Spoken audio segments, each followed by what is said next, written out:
Mga idol, anong masasabi niyo sa pag-concert ni Julian San Jose sa loob ng simbahang Katoliko? Yan, reaction lang tayo mga idol ha, panoorin ninyo.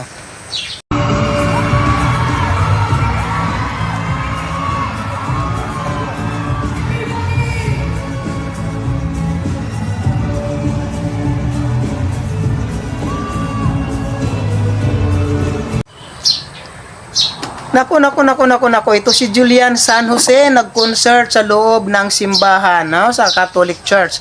Hindi ko alam kung saang bahagi ito ng Pilipinas, pero nag-concert, nagsayaw doon ng dancing queen sa loob ng simbahan. Ang daming samot-saring reaksyon yung nababasa natin sa ginawa ni Julian San Jose. No, talagang ang daming nagbasa kanya dahil sa pagkanta niya at pagsayaw sa loob ng Catholic simbahan ng mga Katoliko. Ako po ay debotong Katoliko, pero hindi ko rin po gusto yung ginawa ni Julian San Jose na mag-concert siya doon sa loob ng simbahan. Pero tika mga idol ha, wag nating husgahan si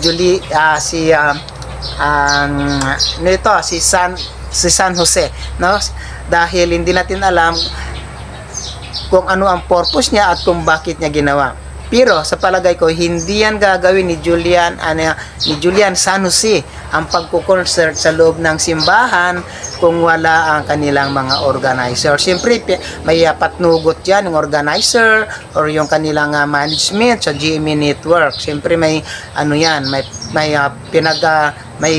pinagkasunduan sila between simbahan at ng GMA Network, kaya nakapag-concert yan si Julian San Jose. Kaya wag si Julian San Jose ang ibas ninyo mga idol, mga kanguso. Siguro kung magbabas tayo, yung network ang ibas natin, or kung sino yung talent manager na nakipagkasundo dyan sa simbahang Katoliko para makapag-concert dyan si Julian San Jose. Di ba? Kung tutuusin talaga, hindi magandang tignan na ginawa mong concert venue yung simbahang Katoliko, dahil ang daming Katoliko sa buong Pilipinas o sa buong mundo na talagang hindi magugustuhan ang ginawa mo, Julian San Jose, no?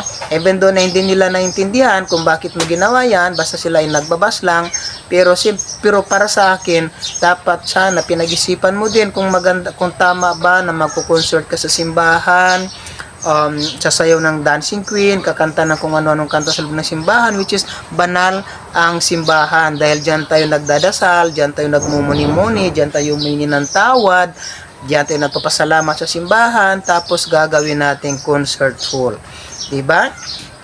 Pero yan ang sinasabi ko, hindi natin inusgan si Julian San Jose dahil mayroon yan siyang talent manager, mayroon siyang GMA Network na kanyang network kung saan siya nagtatrabaho. Yun dapat yung ating ibas, hindi si Julian San Jose, dahil si Julian San Jose ay artista yan, sumusunod lang po yan sa utos ng mga nakakataas sa kanya, di ba?